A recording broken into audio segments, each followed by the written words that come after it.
si John the Baptist, nagsimula siya sa kanyang ministry and nagsimula siya mag-preach ng repentance, no?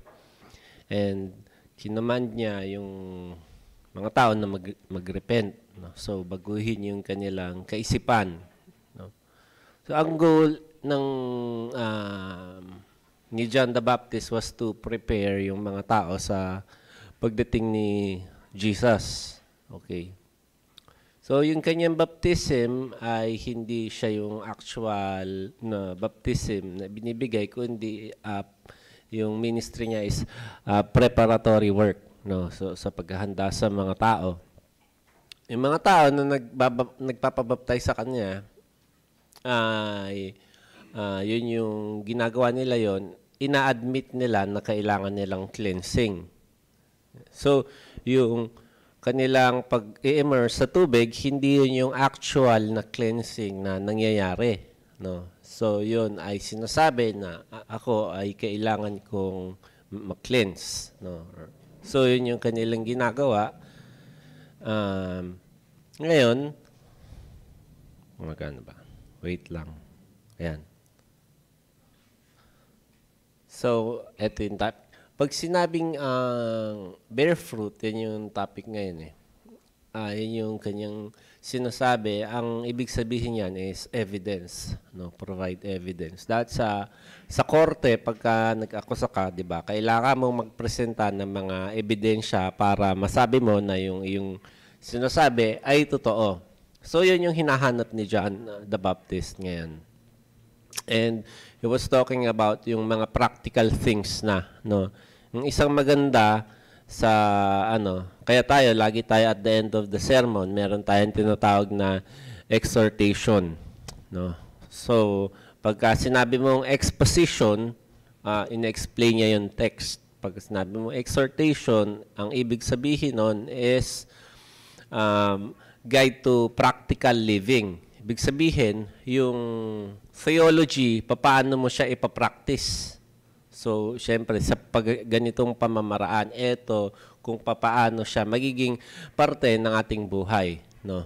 So, ang maganda, kung ngari, yung verse, kuwari, yung upload dun sa may Proverbs, if fina-follow nyo yun, yung exhortation na mismo, yung mismong verse, di ba? Which is, trust in the Lord with all your heart and do not lean on your own understanding. So, yung theology, paano mo gagawin sa ganitong pamamaraan, no? So, tapos pagkakuwari kami ni Ann ay discipleship, tapos nag-sharing. Yung isa niya palaging tinatanong, which is gusto ko naman, is paano mo yan gagawin sa totoong buhay, no? So, magandang tanong yun. And dapat malaman natin, hindi lang theology sa isip natin, dapat makita din siya sa ating buhay. No, so sabi dito, he began saying to the crowds who were going out to be baptized by him, "You brood of vipers, who warned you to flee from the wrath to come? No, therefore bear fruits in keeping with repentance." So may mga Jew na nakita ni John na pumipila dun sa baptism.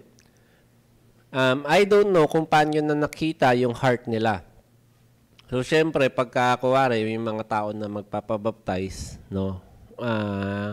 Tapos yung welcome sa'yo or yung pagbati sa'yo is, ba't ka nandito? Obvious naman, magpapabaptize ako kasi gusto kong magbago. Pero for some reason, nakita ni John na sila ay hindi sincere sa kanilang paglapit. Gusto lang nilang maligtas, no?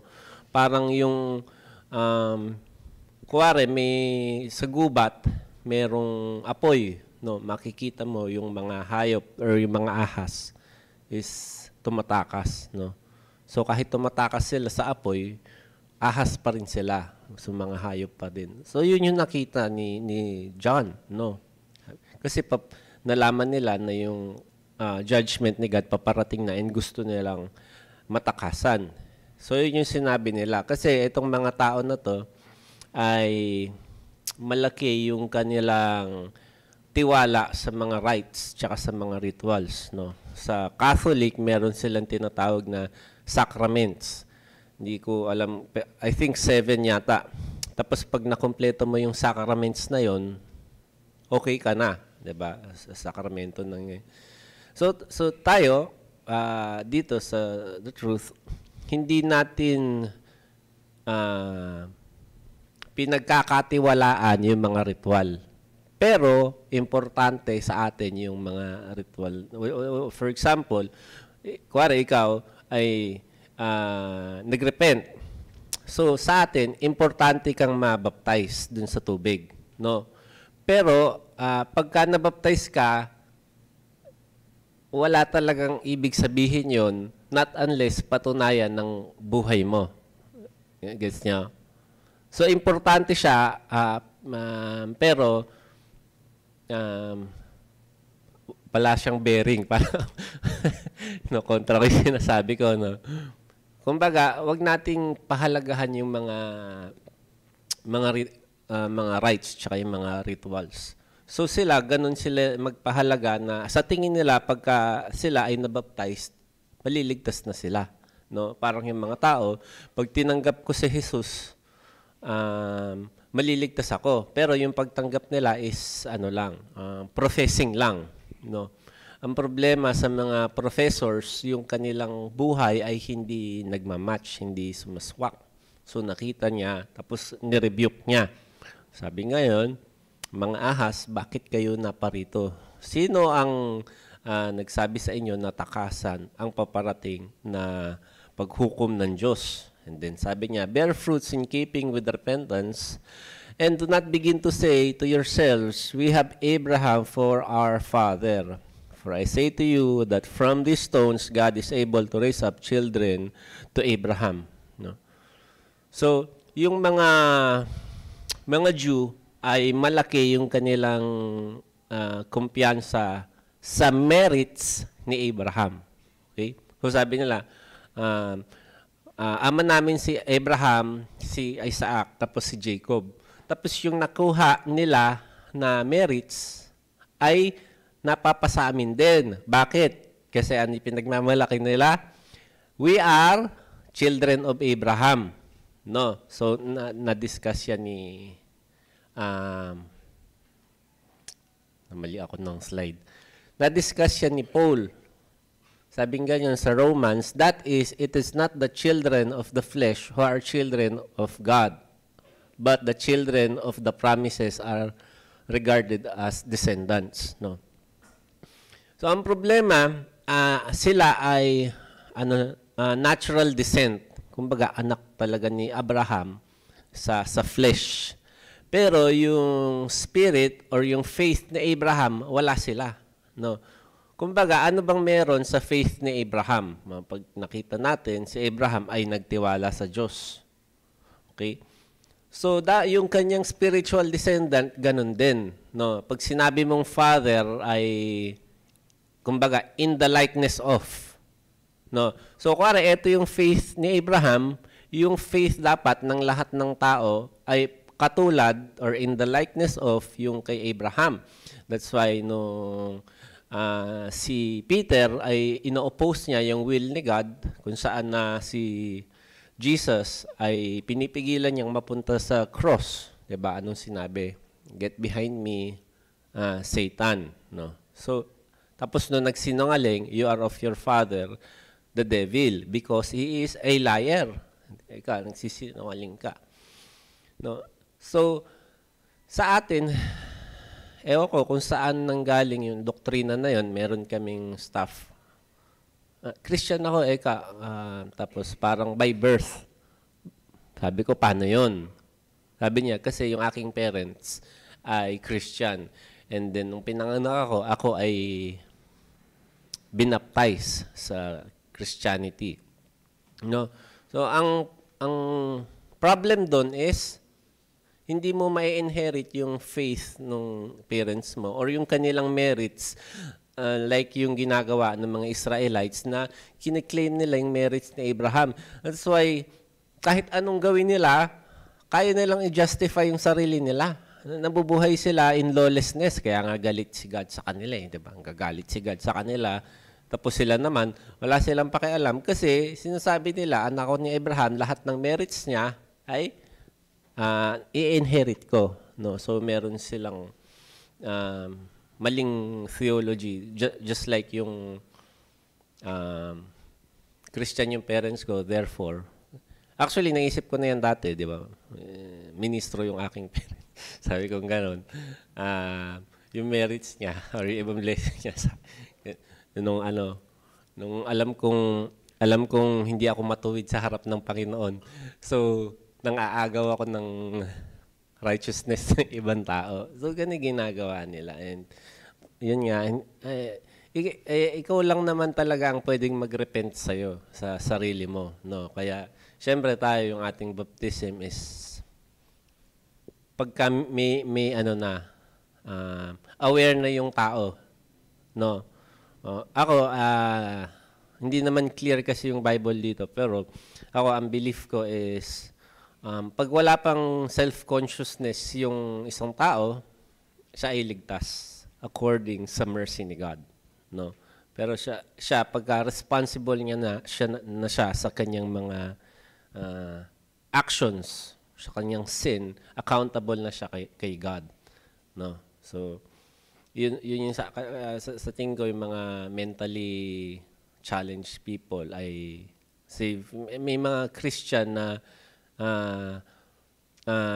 nananampalataya sa Diyos, 'di ba? Tapos nagkaroon sila ng dementia ba 'yun? Tapos hindi na nila alam ginagawa nila, tapos hindi na nila kilala ang Diyos. Papaano sila? So if ganun yung thinking, ayun nga. Personally, sa tingin ko, they are saved by mercy lang din ni God, hindi dahil may topak sila, no? Or hindi dahil bata sila. Lahat naman tayo ligtas according sa mercy ni God. No, so sabing gano'n ni Paul na you should bear fruit in keeping with repentance. Sabi mo, nagsisi ka na or nagbago ka na, asan yung ebidensya? Diba? Yun nga yung ating topic ngayon. Ngayon, yung repentance, ang ibig sabihin yan is a change of mind. No? Leading to a change of ways. Usually, naririnig natin na yung repentance is to turn. Kumbaga, pero yun yung kanyang application kasi. Magpapalit ka ng actions. No? Yung aking latest na illustration patungkol doon is nasa ilog, nagsasagwan. Habi, masaya dito, masaya, adventure. No? Habang nagsasagwan, nakita nyo sa bandang dulo, yung ilog pala na yun ay patungo sa isang mataas na waterfalls. No? So, syempre, ang gagawin nyo, na-discuss natin last week na ang repentance, hindi lang remorse, yung feeling na sorry ka. Sayang, sabi mo ganun, sayang, dapat hindi pala natin itinahak to. Diba? Dapat doon na lang tayo sa bahay. Pagka ginawa nila yun, mamamatay sila, di ba? Kasi wala silang ginawa. No?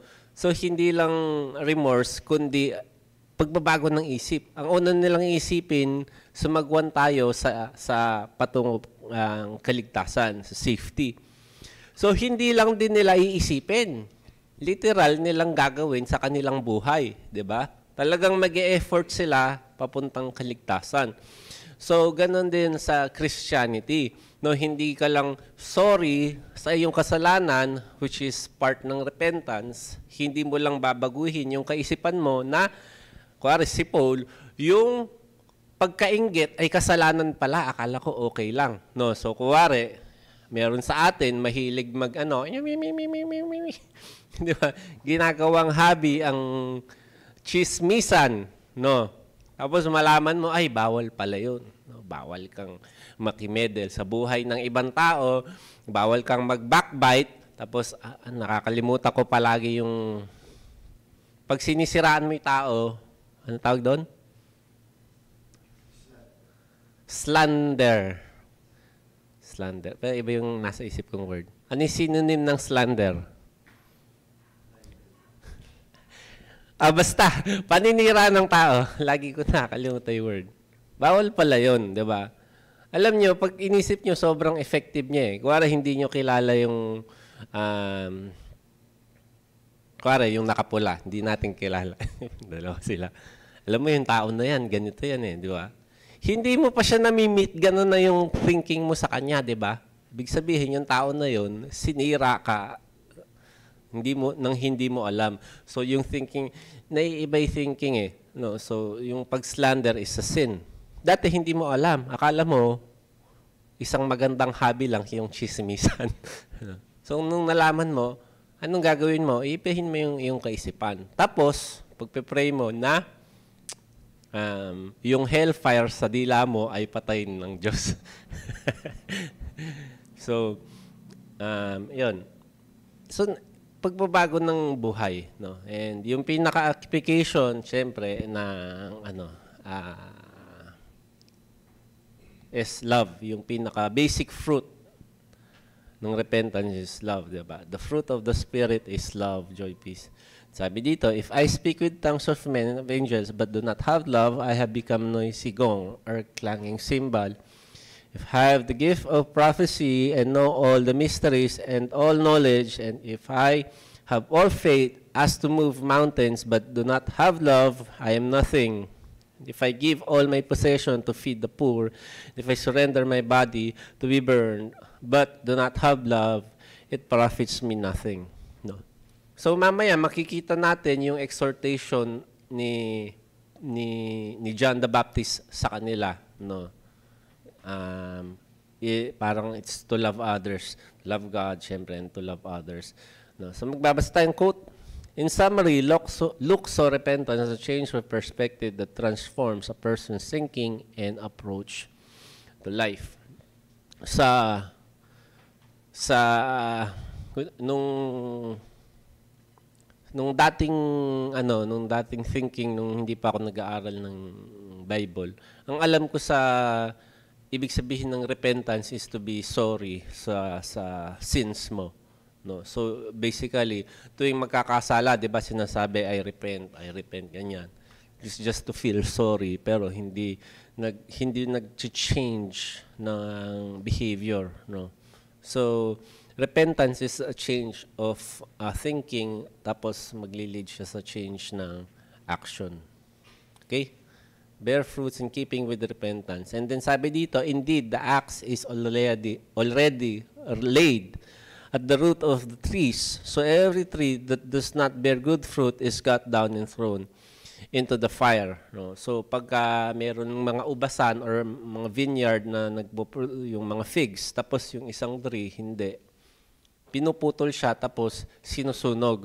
Ngayon, ang nangyari dun sa mga Jew, 'di ba? Hinahanapan sila ng fruit ni God, ng righteousness, 'di ba? Yung kanilang living, kasi even yung kanilang mga high priest is corrupt, 'di ba? Naghahanap sila ng power, tapos ng mga possession. So yung kanilang fame, tapos yung kanilang wealth is nag-i-increase, no? Tapos yung doktrina, alam mo 'yon? Kumuha sila ng isang malaking box, binaon nila doon, tapos tinago nila. So, yung mga tao na dinidistract nila by mga rites and rituals. So, nagkakaroon ng false sense of security. No, yun pala yung reason kung bakit hindi ganun kabigat yung sa mga ritual. Kasi yung mga tao ay nagkakaroon ng false sense of security. Ako, nagpabaptize ako. Ako, tumanggap ako. So, sa atin, as much as possible, iniiwasan natin yung mga ganon klaseng bagay, no? Na pinapaalala na kahit ikaw ay nagpabaptize na, ang buhay mo pa rin ang tunay na magsasabi kung ikaw ay binago ng Diyos. Ganyan, 'di ba? So, hindi sila nag-produce ng fruit. Anong nangyari sa kanila? Yung kanilang temple is na-destroy, tapos na-scatter sila.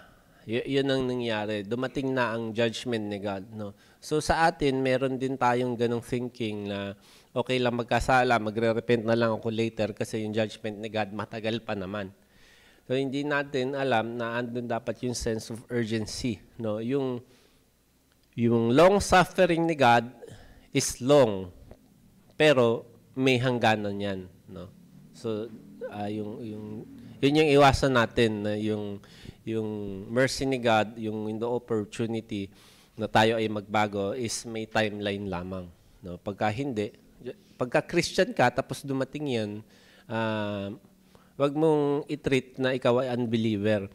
Yun ay way of si God dinidiscipline ka patungo sa tama, no? And pagka ganun, dapat tayong ikatuwa, 'di ba? Kasi mahal tayo ng Diyos, no?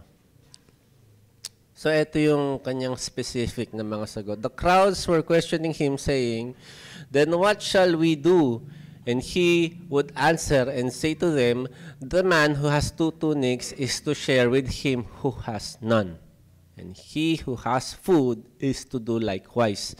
If napapanood niyo yung movie, yung Passion of the Christ, yung The Chosen, makikita nyo na marami silang mga vest, mga suot-suot. So, yung sinasabi is yung practical. You love others, di ba? You have to be generous. Dapat hindi ka selfish, no? Yung meron ka, tapos wala sa iba, you distribute to them, no? Sabing ganon, if susundin lang natin ito, lahat ng, hindi naman lahat, halos lahat ng Christian is makukulong. Bakit? Kasi, ang tunay na excess sa wealth natin is hindi para sa atin, kundi para sa poor. Yung Bible is requiring us to help yung helpless. No? It is required. So, kuwari, binless ka ni God, tapos ikaw may pagkain, tapos meron ka pang excess, tapos yung kapitbahay mo is walang pagkain, no? If Christian ka, yung excess mo, it belongs to the poor. 'Di ba? Ngayon, pag hindi mo yan binigay sa tunay na nagmamayari, you are robbing them of what is theirs, rightfully theirs. So, ikaw is considered a robber, no? Tapos yung ikulong. So, yung excess ng tao, it's not for luxury, no? But it is for the benefit of those who have nothing, yung mga needy. Okay? Ngayon, siyempre, pagka mayaman ka, iiwasan mo yung simbahan na nag-preach nun, tapos, siyempre, doon ka sa, magbibigay na lang sa simbahan. I mean, ganun yung sistema ng mga Pharisee, di ba? Ang sinasabi doon, pag nagbigay ka sa simbahan, sabihin mo, korban. Diba? Ano ibig sabihin nun? Ibig sabihin nun, ginagawan silang excuse, no? Na yung duties mo sa kapwa ay hindi mo na kailangan gawin kasi nagbigay ka na sa Diyos. No? So, syempre, pag mayaman ka, mas mainam yun. Magbigay ka ng konti sa simbahan, wala ka ng duties sa ibang tao. No? Pero pag, yun nga, may excess. So, ganun. And magandang example yun. Diba? Pinaghirapan ko to akin naman to diba? Ito sa'yo naman talaga, no? Pero syempre, as a disciple, lahat ng may-ari mo ay sa Diyos. And syempre, as a follower of Jesus, it is your duty to follow Jesus. Who He was rich, for our sake, He became poor. No? So, sa Christianity, kaya yung social status of Christianity is nawawala kasi all things being made equal, and si Jesus lang yung inaangat, no? Sa Christianity, pagka yung isang tao ay mababa yung tingin sa ibang tao, isa lang ang ibig sabihin nun, no? Hindi mababa yung ibang tao, kundi inangat niya yung kanyang sarili. At pag inangat niya yung kanyang sarili, sabi sa Bible, God opposes yung mga proud, no? So kalaban niya ng Diyos. Okay, so practical things. Some tax collectors also came to be baptized, and they said to him, "Teacher, what shall we do?" He said to them, "Collect no more than what you have been ordered to." No? So, may mga professions na madumi yung paningin ng tao. Kuwari, BIR, isipin ng tao, corrupt. Taga-BIR ka, corrupt ka.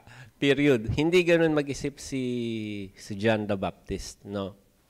Tax collecting is good, 'di ba? Corruption is bad. Yun yung sa tingin niya, no? So you can stay dun sa iyong profession and do what is right.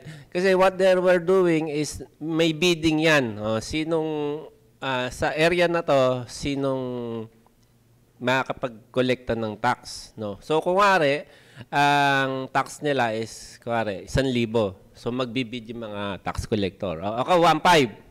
Ako, 2,000. Ako, 2,500. Siyempre, mananalo, 2,500. No? So, yung 2,500 na yun, ibibigay sa mga Romano. Ako ngayon ay protected na mga napanood yung The Chosen, si Matthew, may kasama siya mga Romano. So, kailangan niyang kumita. Anong gagawin niya? Yung 2,500, asan na ba? Collect no more than what you have been ordered to. Yung 2,500 ngayon, ang gagawin niya para kumita siya, kailangan maka 3,000 siya. Basta excess, may sobra. Kasi yun yung kickback niya. No? Ngayon, pag hindi siya nakapaningil, pwede sila ipakulong, 'di ba? Kaya dun sa The Chosen, galit na galit sa kanya si Peter.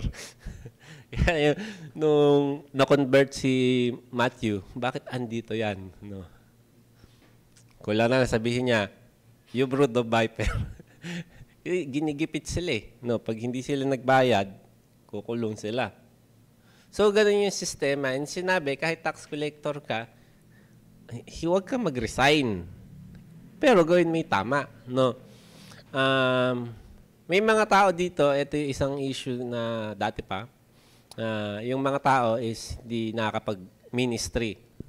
Ibig sabihin, kuwari, si brother, hindi ako nakakapag-ministry, hindi ako nakakakanta, or hindi ako nakakapag-ayos ng upuan, or hindi ako nakakapag-welcome ng tao, or whatever. No?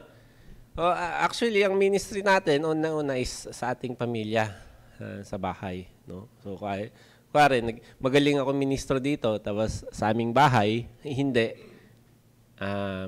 Kaplastikan lamang yun. No? Tapos, pangalawa, syempre, sa ating trabaho. No? Adi ako ministry. Pero, nagiging salt and light ka ba kung nasaan ka nabubuhay? No? So parang pinagtatakpan lang di ba? Pinagtatakpan yung yung pagkukulang. Tapos pinapalitan ng ministry, no? Parang ginagawa imbis hindi ako nakakatulong sa kapwa pero nagbibigay ako sa simbahan. Pinagtatakpan yun talagang yung kakulangan, yung kailangan nilang gawin. So if tayo, mag-ministry tayo sa ating bahay and sa ating workplace, ay isa pa buhay natin yung pagiging Christian. Okay? So kahit hindi na tayo mag-quote-unquote ministry dito, okay lang. No? Pero syempre lahat ay in-encourage na mag-serve. Pero ang gusto ko lang mangyari is yung thought ng ministry is mawala sa atin kasi ang tunay na ministry is sa labas ng simbahan, sa ating bahay. So kuwari mga asawa, 'di ba? Mga asawang lalaki, pagsisilbihan natin ng ating pamilya, ng asawa, tapos ganun siya, no? So nakakapag-minister ka sa kanila na si LJ, ako ay tunay na nabe-bless sa kanyang buhay. Kasi nagsimula, sabi nga noon, mag-devotion tayo para kila sa mga bata. So kahapon tinuturuan ni Jane, pray tayo, ganyan, tapos tinuturuan niya, sinong nag-create ng heaven and earth? Tapos, si God. No? Parang gano'n. I mean, yun. So, doon yung ministry. Yun lang ang point ko. Sa bahay, tapos sa workplace, sa ating mga friends, pagiging salt and light. Tapos, kung gusto niyo mag-serve sa simbahan, okay lang din. Pero, wag nating i-view na ito ang ministry. Diba? Pagtugtog ng gitara. Hindi yun. Okay. Na-bless lang tayo ni God at magaling si Brother Ivan. Pero kahit wala naman siya, pwede naman tayo mag-acapella. No? And then sabi dito, some soldiers were questioning him, saying, "What about us? What shall we do?" He said to them, "Do not take more money from anyone by force or accuse anyone falsely. Be content with your wages." No? Ang sinasabi, being a soldier is not a sin. Extortion is a sin.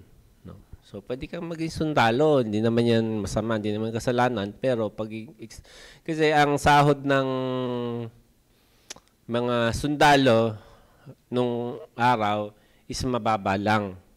Okay, so gusto ko. Tapos, sabing ganon, ang ano nila, ang pagbe-bear fruit nila is kung anong meron ka, maging kontento ka dyan, maging masaya ka dyan. No? Pero napansin ko, ewan ko kung ba't ganon, nang trabaho sa Kapitolyo, yung salary grade 1, gustong mag-promote kasi kulang yung pera niya. Kasi yung salary grade 11, gusto ma-promote kasi kulang yung sahod niya. Yung salary grade 20, gusto pang ma-promote kasi kulang yung sahod niya. Ba't ganun? Lagi na lang kulang. No. Sa tingin ko, sabi naman din sa Bible na yung problema is alang contentment yung mga tao. No? So, maging kontento tayo kung ano meron sa atin. Huwag tayong mag-place ng too much value sa earthly possession. No? Ang hindi mawalang image sa aking isipan is yung Zimbabwe money currency. Alam niyo ba yun? $1 trillion. 1, 0, 0, 0, 0, 0, 0, 0, 0, 0. Pag pumunta ka doon, I am now a trillionaire. Anong value niyan? Wala. Wala siyang value. Kahit nga bilyonaryo ka doon, walang kwenta. No? So, balang araw, yung ating pera, yung kung bakit tayo nabubuhay para kumita ng pera, no? Kahit gaano pa man karami yung 1000 na yan, the end of the day, mawalan din yun ng value. No? So, huwag tayong mabuhay para sa perishing wealth. Doon tayo mabuhay para sa unperishing. So, contentment. Napansin nyo, yun nga, alang pinag-resign. Ikaw mag-resign ka na. Hindi okay dyan. No? Sabi nga nun, diyan ka lang, pero maging salt and light ka kung nasaan ka man. Okay, now, while the people were in a state of expectation, all were wondering in the hearts about John as to whether he was a Christ. John answered and said to them, "As for me, I baptize you with water, but one is coming who is mightier than I, and..." Mali. Wala pa. Sana, ay, eto. May hindi ako nabasa, sorry. Hindi ko kabisado. So, Micah 6:8, the exhortation of living righteously. He has told you, O man, what is good, and what does the Lord require of you, but to do justice, to love kindness, and to walk humbly with your God. No? So, gawin may tama. No? And then, eto na. So he answered, said to them, "As to me, I baptize you with water, but the one who is coming, mightier than I, am not fit to untie the thong of his sandals. He will baptize you with the Holy Spirit, the fire." So yung ministry ni John, according dito, is malaki na impact. Maraming nagpapabaptize sa kanya. Yung mga tao is nababago yung buhay. Nabubuhay silang matuwid. So syempre, yung mga tao nag-iisip, siya na ba yung Messiah? No, dumating na ba tapos si John the Baptist yon. Ganun ka. Tapos napakaganda ng ginawa ni John the Baptist. No? Anong ginawa niya? Sabi niya, hindi ako. Tapos pinoint niya si Jesus. No? Sabi niya ganun, "One who is mightier than I am." No? So, sa ministry niya, si Jesus talaga yung kanyang inaangat. Hindi yung kanyang sarili. No. So, dapat ganun din sa ating buhay. Ngayon, syempre, kuwari, graduation or nakapasa sa board, alam nating maraming tarpaulin nakalagay, "Glory be to God." Ganong klaseng bagay. No? Tingin ko parang palabas lang yun eh. Parang, may mga kilala ba kayo na mga tao na ungodly? Hindi maka-Diyos, hindi religious. Pero pagka may natatanggap na mga blessing, promotion, bagong sasakyan, 'di ba? Magpo-post, "Thank you God for your blessings." No. Parang totoo ba 'yan? So, sa tingin ko ganun lang din mga tarpaulin na 'yun. Kasi pag ginawa mo 'yun, mukha kang mabuting tao. Ay, tingnan mo siya, nagpapasalamat sa Diyos. Tingnan mo siya, gino-glorify niya si God, no. So, sa atin dapat sa buhay natin totoo 'yan, no. Ito sabi ni John. He must increase, but I must decrease. Yan yung humility ni John the Baptist in relation to Jesus. Yung sabi niya dito is, I am not fit to untie the thong of his sandals. No? So yan is sobrang humility. Kasi nung panahon nila, pagka ikaw ay isang follower, tapos merong kang teacher, yung teacher or yung rabbi mo, kahit anong iutos sa'yo, susundin mo. Puwera lang, alin, ang pag-alis ng sandals. Pag-antay. Bakit? Kasi nakakahiya. It's humiliating na gagawin mo yon. Pero any other task. No. So ito yung pwedeng gawin kung wari ng servant, ito yung bawal. Kasi nakakahiya. Bawal mong utusan na alisin yung sandals mo. Tapos sabi ni John the Baptist, hindi ako worthy na maging servant niya. Andito lang ako sa gawing. So gaano siya ka-humble, di ba? That ganun din tayo, di ba? Ako ang preacher dito kasi ako ang pinakamagaling. Alam mo yan? Hindi eh. Ako ang pinaka-refined, no? Kaya nga si Sergio nang yung pinaprant natin sa ministry.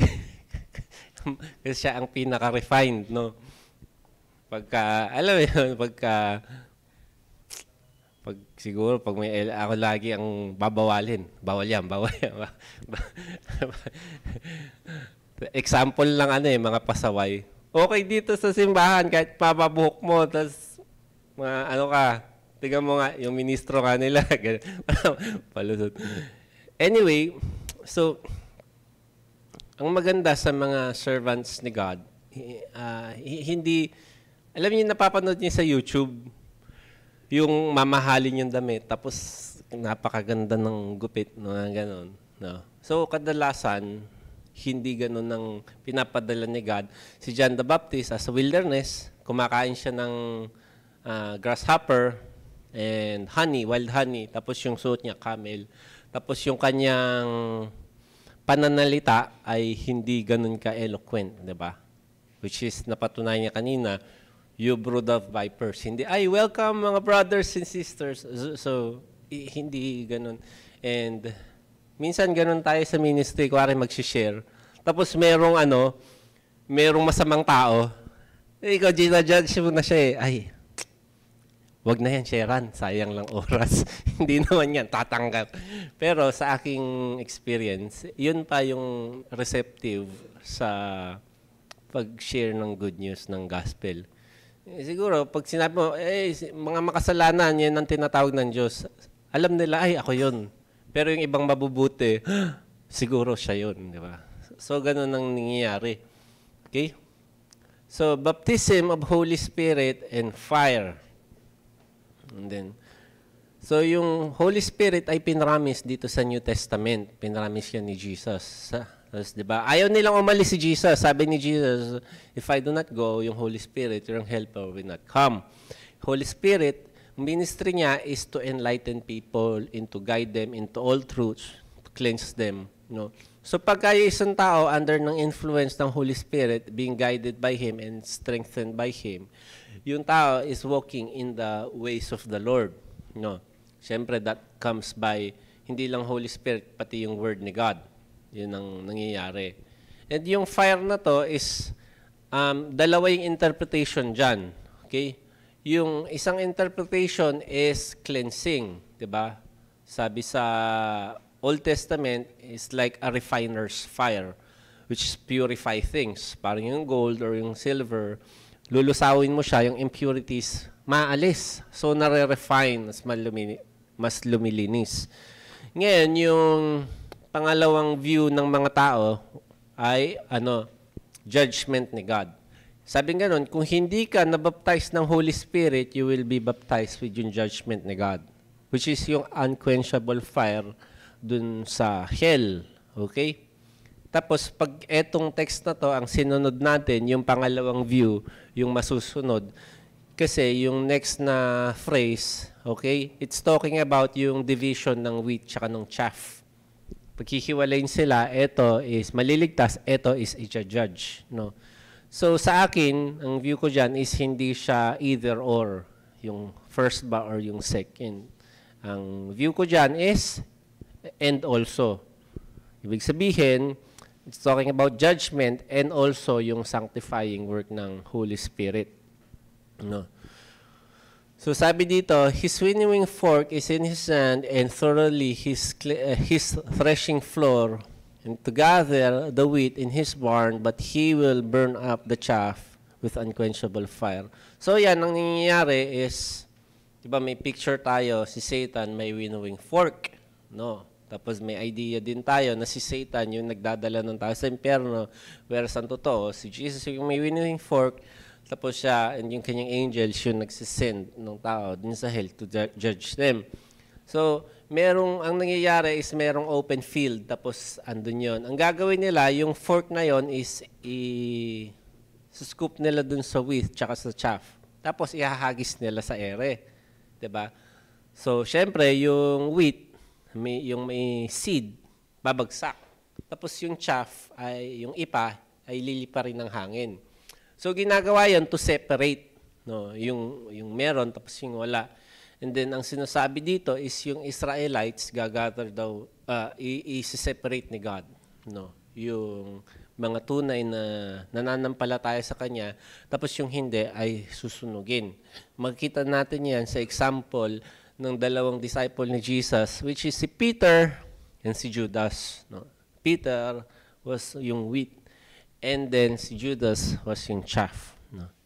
And may nabasa akong quote, sabing ganon, ang nire-require sa atin ni God is to bear fruit, not to bear flowers.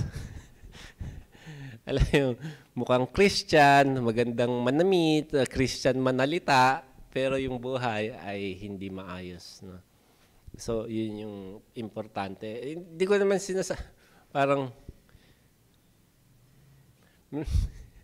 may parody ako na video na naisip, nakakatawa. No? Nakalagay ay sa thumbnail, no? Joe Balino exposed. No? Tapos dun sa video na yon, i-expose yung hypocrisy ko. Yung hypocrisy, di ba? Yung outward mo, tapos yung panloob mo is hindi totoo. Pero yung ending nun, self-promotion lang naman talaga. Kaya sabihin sa video na yon, mabait na tao, pero sa panlabas masungit. So, hindi tugma, di ba? Pagka, ewan ko ba? Kuwari, alam mo yun, kuwari may mga less fortunate. Diyan, bigyan mo ng pera, parang gano'n. So, siya yung mabait na, ay, eto po. Tapos, siyempre, pagka sungit naman yan, di ba? Hindi nila alam. So, with many other exhortations, he preached the gospel to the people. Ayan yung sinabi ko nung nakaraan na si John the Baptist, hindi lang siya nagpupunta from town to town. Repent. Tapos, alis na. Repent. Hindi. Ine-exhort niya yung mga tao. Kumbaga, ang point niyan is, sasabihin mo sa kanila, repent. Tapos, ang tanong, saan? Diba? So, ine-expose nila yung sin. Tapos, nagdadala siyang good news. So, ito yung last part. But when Herod, the tetrarch, was reprimanded by him because of Herodias, his brother's wife, and because of all the wicked things which Herod had done, Herod added this to them all, and he locked up John in prison. Si Herod, marami siyang sins. Si Herodias ay, pamangkin. Siya ay tito. Tama, tito. Pamangkin, tito. Pinakasalan niya yung kanyang pamangkin. Hindi lang niya pamangkin yon. Ano ba yung asawa ng kapatid? Bilas. Di ko alam. Sister-in-law. Ayan, sister-in-law. Pinakasalan niya yung kanyang pamangkin at sister-in-law.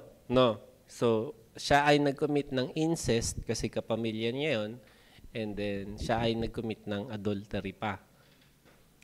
So, si John the Baptist ay hindi lang good news yung kanyang pinipreach. Diba? Nagpipreach din siya pertaining sin. No?